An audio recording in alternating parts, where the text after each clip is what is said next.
हर व्यक्ति को पता है कि जितना भाग्य में लिखा है उतना ही मिलेगा, उससे ज़्यादा कुछ नहीं मिलेगा। लेकिन फिर भी इंसान पता नहीं क्यों लालच में आ जाता है और उस लालच में कुछ ऐसी गलतियां कर जाता है जो गलती उसे नहीं करनी चाहिए, और वो बाद में उस पर बहुत भारी पड़ जाती है। तो ये कहानी बहुत ही ज़्यादा महत्वपूर्ण है कि इंसान को लालच नहीं करना चाहिए। इससे आपको बहुत सारी चीज़ें सीखने के लिए मिलेंगी। तो मेरा नाम है संध्या, तो मैं आपको ये कहानी आगे से विस्तार से सुनाती हूँ। क्या होता है कि एक शहर में पति पत्नी रहते हैं और उनकी एक माँ होती है, बहुत बूढ़ी होती है। पति पत्नी दोनों ही बहुत अच्छा कमाते हैं और उनको किसी प्रकार की कोई कमी नहीं होती है। लेकिन माँ जो होती है ना, बहुत ज़्यादा बूढ़ी होती है। वो इतनी अधिक बूढ़ी होती है कि वो काम भी घर का बहुत मुश्किल से कर पाती है। लेकिन वो भगवान शिव की बहुत ज़्यादा भक्त होती है, बेहद भगवान शिव की पूजा आराधना करती है।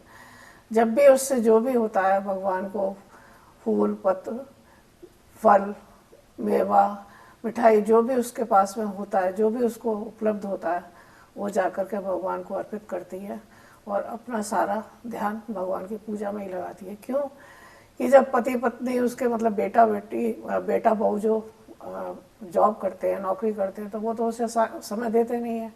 जब वो उसे समय नहीं देते हैं तो वो सारा समय अपना भगवान के चरणों में लगा देती है। लेकिन उस पर भी क्या होता है कि जो बहू होती है ना, ये इसे कहते हैं कलयुग। कलयुग में ऐसा होना ही है, और अभी तो ये शुरुआत हुई है, आगे आगे देखिए बहुत कुछ होएगा। तो बहू को फिर भी वो माँ जो है ना अच्छी नहीं लगती है, क्योंकि वो काम नहीं करती है और सुबह शाम उसको खाने के लिए चाहिए होता है। अब उसे बड़ा दुख होता है, धीरे धीरे क्या करती है वो, उसका धीरे धीरे खाना माँ का कम करती जाती है। और एक समय ऐसा आ जाता है कि वो बचे हुए चावल और उसमें नमक वगैरह डाल के खाने के लिए देती है। बासी खाना जो बच जाता है ना, कहते हैं ना, जो उनसे खुद से नहीं खाया जाता है, वो दूसरे दिन अपनी माँ को दे देती है। उनको ये डर नहीं लगता है कि इसको ईश्वर देख रहा हो। देखो, कोई भी किसी के साथ आप छल करो, भगवान सब जगह है, हर जगह है, और वो जरूर देख रहा है। और वो एक शिव भक्त नहीं है, उसके साथ उसकी बहू फिर भी ऐसा कर रही है जानते हुए भी। वो बेचारी अपना टाइम उसे काटना है, वो जो बहू देती है वो बेचारी उसको खा लेती है, अपना टाइम निकाल रही है। लेकिन बेटे की जो बहू होती है ना, उसको वहाँ भी उसे संतुष्टि नहीं मिलती है। वो डेली डेली अपने पति से कुछ ना कुछ माँ की शिकायत लगाती रहती है। आज तुम्हारी माँ ने ये करा, आज तुम्हारी माँ ने वो करा, आज मैंने खाने को ये दिया, आज वो दिया। वो मतलब उसको, अपने पति को किसी न किसी तरह दुखी करती रहती है। उस पर भी उसको तसल्ली नहीं मिलती है। फिर वो एक दिन क्या करती है कि अपने पति को इतना अधिक सिखाती है, कहती है सुनो जी, ऐसा करो, आप बाजार से नींद की गोलियां ले आओ और माँ को जो है शमशान घाट ले जाना। जब वो नींद की गोली लेके आओगे, वो मैं उन्हें खाने के अंदर दे दूंगी और उनको बेहोशी हो जाएगी। बेहोशी हो जाने के बाद में आप इनको शमशान घाट ले जाना और वहाँ पर उनको चिता में लिटा के और उनको जला देना, और सुबह लोगों में हल्ला मचा देना कि ऐसे ऐसे रात को माँ की मौत हो गई थी और मैं उनको ऐसे ऐसे जलाया है। लेकिन कहते हैं ना कि जब कलयुग सर पे बैठ जाता है तो बेटा भी वो माँ की ममता भूल जाता है कि उस माँ ने उसे पैदा किया है। कुछ नहीं है तो कम से कम 9 महीने उसको अपने पेट में रख के, कोख में रखने के बाद उसको जन्म दिया है, यानी कि धरती पे लाने वाली उसकी माँ ही है ना। लेकिन कहते हैं ना कि जब पत्नी इतना अधिक, जबकि पत्नी को भी कभी माँ बनना है, लेकिन कहते हैं ना कि जब पत्नी इतना अधिक रोज रोज कहती है तो फिर पति को भी लगता है कि शायद पत्नी जो कह रही है वो सच है। तो उसमें वो भी उस चीज़ का भागीदार बन जाता है, उससे भी वो पाप हो जाता है। तो वो कहता है ठीक है, मैं बाजार जाता हूँ और वो दवा लेके आता हूँ। अब देखिए, वो अपनी माँ के लिए नींद की दवा लेने के लिए गया है। अब जो उसकी पत्नी होती है बढ़िया खाना वाना बनाती है, पूरी पकवान 56 भोग बनाती है अपनी सास के लिए कि मुझे ये अब आखिरी बार खिलाने, उसके बाद तो अब दोनों मियाँ बीवी सुख की ज़िंदगी जिएंगे। वो पति जो है ले आता नींद की गोली और वो उसके अंदर पनीर वगैरह, दही है, रायता है, दूध, खीर जो भी बढ़िया बढ़िया आइटम बनाती है उसके अंदर वो नशे की गोलियां मिक्स कर देती है। अब वो खाना ले जाके माँ को देती है, अपनी सास को, कहती है कि लो माँ जी खाना खा लो। अब माँ सोचती है कि रोज़ तो मुझे बासी खाना मिलता है, लेकिन आज ये इतना बढ़िया खाना 56 भोग कैसे आ गए। अब आप सोचिए ना, अगर आपको डेली खाना बासी मिलेगा और अचानक से फिर इतनी कृपा आपके ऊपर हो जाएगी कि आपके आगे 56 भोग आ जाए, तो आप भी आश्चर्य में पड़ जाएंगे। तो वो माँ भी बेचारी आश्चर्य में पड़ जाती है। अब वो ये सोचती है कि अगर मैं इसको नहीं खाती हूँ, मैं कोई बहाना बनाती हूँ, इसे वापस करती हूँ, तो अगले दिन मुझे शायद हो सकता है बासी खाना भी नहीं बनेगा। तो सोचती है कि अब जो होएगा देखा जाएगा, मैं ईश्वर का ध्यान करके इसको ग्रहण कर लेती हूँ। वो भगवान का अपने मन में ध्यान करती है कि भगवान अब तुम ही मालिक हो, ये अच्छा है या बुरा है, इसमें क्या है ये मुझे कुछ नहीं पता, मैं तो आपका प्रसाद समझ के इसको खा रही हूँ। अब जैसे ही वो माँ बेचारी प्रसाद ग्रहण करती है, मतलब जो खाना खाती है, उसके बाद वो बेहोश हो जाती है, गहरी नींद में सो जाती है। अब वो पत्नी उससे कहती है कि माँ आपकी सो गई गहरी नींद में, आप जाइए फटाफट शमशान घाट और वहाँ ले जाके उनकी अंतिम क्रिया कर आइए। अब वो उपले वगैरह जो होते हैं ना, गोबर के कंडे वंडे लकड़ी वगैरह इकट्ठी करता है और माँ को कंधे पर लाता है और वो सब सामान लेकर पहुँच जाता है शमशान घाट। अब वो पूरी माँ की चिता तैयार कर देता है, लकड़ियाँ वगैरह लगा के माँ को लिटा के उपले उपले लगा के सब तैयार कर देता है। अब वो देखता है कि माचिस जलाने के लिए, बिना माचिस के तो जलेगी ही नहीं। तो कहते हैं ना कि जिसका कोई नहीं होता उसका ऊपर वाला होता है, क्योंकि वो तो हमेशा भगवान भोलेनाथ की पूजा करती थी ना, उसके दिमाग में तो कुछ बात चलती ही नहीं थी, कोई छल कपट था ही नहीं, तो वो भोलेनाथ का ही नाम लेके खाना खा कर सो गई थी। तो भोलेनाथ ने देखा कि मेरा भक्त आज संकट में है, तो वो तुरंत आए और उसकी ऐसी बुद्धि करी कि वो माचिस ले जाना भूल गया। जब वो माचिस ले जाना भूल गया तो वो जलाए किससे। अब उसके आगे एक समस्या थी कि मुझे घर जाके फिर माचिस लेके आनी पड़ेगी। तो वो घर वापस आता है और माचिस लेके वापस जाता है।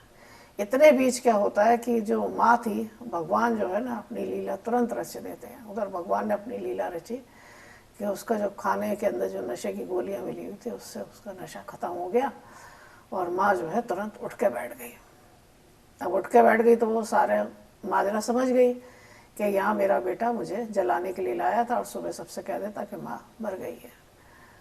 अब वो उससे बचने के लिए कि मेरा बेटा आएगा तो सही दोबारा से, नहीं जरूर माचिस लेने गया हुआ तो मैं क्या करूँ, तो उससे बचने के लिए वो क्या करती है कि एक पेड़ देखती है, तो उस पेड़ के अंदर पुराने टाइम में क्या होता था, कुछ लोग ना वैसे ही उसको खोखला टाइप सा कर देते थे। पहले ऐसा होता था कि खेल करते रहते थे लोग, खोखला सा कर देते थे, उसमें घुसते रहते थे, बच्चे बच्चे खेलते थे। तो शमशान के पास ही देखती है एक पेड़ ऐसा है जिसके अंदर जगह है, तो वो उसके अंदर जाके छुप जाती है। जब वो उसके अंदर जाके छुप जाती है तो देखती है कि कुछ ही देर में उसका बेटा आता है और उसमें चिता में आग लगा देता है। और उसे लगता है कि मेरी माँ अब खत्म हो गई, और वो खुश होकर अपने घर जाके सो जाता है। उसी बीच क्या होता है कि शहर से जो चोर होते हैं ना, वो चोरी करके वहाँ जा रहे होते हैं। अब वो शमशान घाट की तरफ से निकलते हैं तो उन्हें लगता है कि यहाँ बहुत रोशनी है और शमशान घाट है, यहाँ कोई आएगा भी नहीं, तो अपना अपना पटाख से सामान निकालो और यहाँ पे गिनाई करते हैं कि कितना हमने माल चोरी किया, हीरे जवाहरात पैसे वैसे कितना हम चुरा के लाए हैं। तो वो चोर वहाँ पर बैठ के हिसाब किताब करने लगते हैं। अब वो जो माँ होती है ना, बूढ़ी माँ, उस पेड़ के अंदर से वो देख रही होती है कि ये चोर है और ये पैसे लेके आए। तो वो सोचती है मेरे पास कुछ है तो है नहीं, मैं रहने के लिए कहाँ जाऊँगी, रहना तो मुझे फिर भी बेटे के पास ही जाना पड़ेगा, तो क्यों ना मैं इस पैसे को अगर किसी तरह हासिल कर लेती हूँ तो फिर मैं अपने बेटे के घर रह सकती हूँ क्योंकि मेरे पास पैसा होगा। तो वो वहाँ से कुछ थोड़ा सा बोलती है, कुछ वो आवाज़ें बनाती है जैसे भूतनियाँ बनाती हैं। अब वो भूतनिया की आवाज़ बनाती है तो वो जंगल तो होता ही है क्योंकि शमशान घाट तो हमेशा सुनसान जगह पे होता है, और वो भी रात का समय, तो चोर एकदम डर जाते हैं। जब वो डर जाते हैं तो तुरंत वहाँ से भागते हैं। जैसे ही देखती है वो माँ के वो भाग रहे हैं तो वो बेचारी बाहर निकल आती है। अब जैसे ही वो बाहर निकलती है तो फिर तो चोरों को लगता है जरूर पक्की भूतनी है। वो कहते हैं अरे वो तो औरत है और भूतनी है, भागो भागो, वो दूर तक भगते चले जाते हैं। अब वो माँ जो होती है जितना भी चोर सामान छोड़ गए होते हैं उस सबको इकट्ठा करती है, पोटली बनाती है और अपने सर पर रखती है और अपने घर की तरफ चल देती है, यानी कि अपने बेटे के घर की तरफ चल देती है। जब वो घर का दरवाज़ा खड़काती है तो बेटा तभी आके सोया हुआ होता है। तो वो देखता है कि अभी तो मैं माँ को जला के आया था, इतनी जल्दी कौन आ सकता है। तो पूछता है अंदर से कि कौन, तो माँ कहती है खोल बेटा। तो उसकी पत्नी कहती है तो ये माँ की आवाज़ ही, लेकिन माँ कैसे आ सकती है यहाँ पे, माँ को तो आप जला के आए हो। तो कह रहा है कि ऐसा पता नहीं कैसे हुआ। तो पत्नी कहती है कोई माँ के रूप में भूतनी तो नहीं आ गई। तो उसका बेटा थोड़ा समझदार होता है तो वो कहता है कि देखो अभी तो मैं जला के आया हूँ, इतनी जल्दी तो भूतनी बन नहीं सकती है, अभी तो ढंग से जली भी नहीं होंगी, जो भी होगा फिलहाल मैं दरवाज़ा खोल के देखता हूँ। अब वो दरवाज़ा खोल के देखता है तो माँ सामने खड़ी हुई होती है। माँ सामने खड़ी हुई होती है तो कहता है कि माँ कैसे, कि मैं ऐसे ऐसे मतलब वापस आ गई और इसमें कुछ पैसे हैं। कुछ पैसे क्या होता है कि वो पोटली में से गिर जाते हैं तो बेटा भी समझ जाता है कि ये कुछ ना कुछ धन लेके आई है, यानी कि महादेव ने इसके ऊपर कृपा करी है और महादेव ने इसको बहुत सारा धन देके मेरे पास वापस भेज दिया है। मैं तो जलाया आया था, उसके दिमाग में ये बात आती है कि इसे स्वयं भगवान ने वापस भेज दिया। अब वो अंदर आ जाती है तो बहू को दिखता है कि भाई अब तो माँ के पास बहुत पैसा है। तो वो अगले दिन सुबह ही उठती है और तुरंत माँ के लिए चाय कॉफ़ी बना के लाती है। लेकिन माँ को पता है कि ये बिना स्वार्थ के तो कभी अच्छा खाना देती ही नहीं है। तो माँ कहती है देख मैं चाय कॉफ़ी तब पीऊँगी जब पहले तू पिएगी। कहती है ठीक है मैं पी लेती हूँ। तो वो पी लेती है और फिर वो दे देती है माँ को।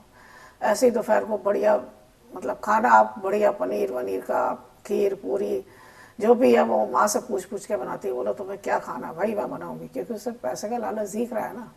और लालच कितनी बुरी बला होती है, ये इंसान को किसी भी हद तक गिरा सकती है। तो वो माँ की खूब खातिरदारी करती है। अब इसी तरह से करते करते करते करते उसको 8-10 दिन हो जाते हैं माँ की खातिरदारी करते हुए। सुबह शाम बढ़िया खिलाना पिलाना, दूध दही चाय, सब किसी बात की कोई कमी नहीं रखती है। तो उसे लगता है कि जब माँ को ये जला के आए तो माँ तो भगवान से बहुत कम धन लेके आई, अगर मैं जाती और मैं भगवान से चाहूँ तो इससे ज़्यादा धन लेके आ सकती हूँ। क्योंकि अब उसके दिमाग में वही पैसा ही पैसा घूम रहा है। उसके आंखों के आगे तो चश्मा लग गया, और उसके आंखों के आगे चश्मा नहीं लगा, स्वयं कहते हैं ना भगवान जिसका साथ देता है, तो भोलेनाथ ने उसके आंखों के आगे चश्मा लगा दिया और उसे सिर्फ पैसा ही पैसा नजर आ रहा है। तो वो कहती है अपने पति से कि देखो माँ ना जिंदगी में अपने में कुछ नहीं कर सकी, और लास्ट में भगवान के पास गई तो माँ से भी वो अच्छा से कुछ नहीं मांग सकी। चाहती तो बहुत कुछ मांग के ला सकती थी और माँ से भी थोड़ा बहुत धन ही मांग के लेके आई। अब ऐसा करो कि आप मेरे को शमशान घाट पर ले जाओ और जला दो, और मैं देखो भगवान से कितना अधिक धन लेके आती हूँ। तो अब उसका पति भी कहते हैं ना कि जब भगवान बुद्धि फेरते हैं ना तो सब कुछ उल्टा सुल्टा हो जाता है। उसके पति को भी लगता है कि हाँ मैं माँ को जला के तो आया ही था, तो पत्नी के साथ भी कर सकता हूँ। अब वो एक दिन रात के टाइम ले जाता है अपने पति को और चिता में जला के अपने कंडे वंडे लगाता है और उसके बाद जला के अपने घर आके सो जाता है। अब वहाँ पर तो वो लेटी हुई है, वो तो जली जाएगी। वो जल गई क्योंकि माँ जो थी उस आग लगी नहीं थी, उससे पहले उसको होश आ गया था। तो महादेव की कृपा से वो वहाँ से उड़ गई थी। उसने जो चिता में आग लगाई थी वहाँ तो माँ नहीं थी, लेकिन वो कहते ना उसका पेट भरा भरा आया था, लेकिन उसको फिर भी हजम नहीं हुआ, तो उसे जबरदस्ती जलना था। वो चिता पे लेट गई और उसका पति उसको आग लगाया। अब घर पे आ गया, सो गया। उसने कहा मेरी जैसे माँ आई थी वैसी मेरी पत्नी आएगी। अब वो उसको आग लगा करके आके लेट गया। अब लेटने के बाद 1 घंटा हो गया, 2 घंटे हो गए, 3 घंटे हो गए। तब उसे चिंता हुई कि माँ तो 1 घंटे के अंदर अंदर वापस आ गई थी, अब मेरी पत्नी को तो 3-4 घंटे हो गए, अभी तक तो वापस नहीं आई है। तो ऐसा क्या बात है, क्या हुआ वहाँ पे। तो वो बहुत बेचैन होता है, कभी अंदर कभी बाहर, कभी अंदर कभी बाहर, ऐसे ही चक्कर काटता रहता है। फिर वो अपनी माँ से पूछता है, माँ जब मैं तुझे जलाने के लिए गया था तो तू तो 1-1.5 घंटे के अंदर वापस आ गई थी, और मेरी पत्नी को मैं जलाने के लिए गया था, तेरी बहू को, तो वो तो अभी तक वापस नहीं आई। अब माँ मनी मन सोचती है कि कितना बड़ा ये मूर्ख है, मैं वहाँ पे जली हुई थी कहाँ, मैं तो वहाँ से उठ गई थी, मेरे पर तो महादेव की कृपा थी। लेकिन जो तेरी पत्नी है उसने तो कभी भगवान का नाम ही नहीं लिया, नाम तो छोड़ो, कभी उसने किसी को 1 रुपया दान में भी नहीं दिया, और तो और छोड़ो, कभी उसने भगवान के मंदिर में कभी दिया तक नहीं जलाया, ना ही कभी भगवान के हाथ जोड़े। तो अब ऐसी औरत को भगवान कैसे बचा सकते हैं बताइए। तो उसको पता था कि जिस मेरी बहू ने कभी भगवान के हाथ ही नहीं जोड़े, कभी भगवान का दिया नहीं जलाया, कभी भगवान के लिए कोई दान नहीं किया, तो उसके लिए भगवान वहाँ कहाँ से रक्षा करेंगे। पक्की बात है कि वो स्वयं जल गई होगी। तो वो अपने बेटे से कहती है कि बेटा देख ले वहाँ जाकर के क्या हुआ, मेरे को तो कुछ समझ में नहीं आ रहा है। तो बेटा भगा भगा रात को जाता है और देखता है शमशान घाट पर तो उसकी पत्नी जल चुकी होती है। तो आप ये सोचिए, इस कहानी से सिर्फ ये मिलता है कि आपके नसीब में जितना है उतना ही मिलेगा। आप भगवान पर भरोसा करके जिए, भरोसा करोगे तो ज़िंदगी सफल होगी। सत्य वही है भगवान का नाम, ना बेटा सत्य है, ना बहू सत्य है, ना पोता सत्य है, ना पोती सत्य है, ना बेटी सत्य है। सत्य सिर्फ क्या है, भगवान का नाम, जो कि हमेशा आपके साथ ही रहेगा। मरते टाइम तक वो कभी आपको दगा नहीं देगा भगवान, बाकी सारे रिश्ते आपको दगा दे जाएंगे। इसलिए हमेशा भगवान का ही ध्यान रखना चाहिए और दूसरों की चीज़ पर कभी भी लालच या नीयत खराब नहीं करनी चाहिए। हमारे नसीब में जितना है उतना ही मिलेगा। हम दूसरे का हक मानना चाहिए तब भी वो हमको नहीं मिलेगा। अगर किसी छल से वो आ भी गया हमारे पास, तब भी वो हमारे पास से चला जाएगा। ईश्वर जो चाहेगा हमको उतना ही मिलेगा। तो इस कहानी से यही शिक्षा मिलती है कि जितना भी हो सकता है आप अपना भगवान का ध्यान करिए, और भगवान ही सत्य है, और जो कुछ वो चाहेगा वही होगा। हम जो चाहेंगे वो कभी ज़िंदगी में नहीं होगा। तो अगर आपको ये मेरी छोटी सी कहानी अच्छी लगी हो तो मेरे चैनल को सब्सक्राइब कीजिए, लाइक कीजिए और शेयर कीजिए। तो फिर मैं एक नई और कहानी के साथ आपसे मिलती हूँ। धन्यवाद।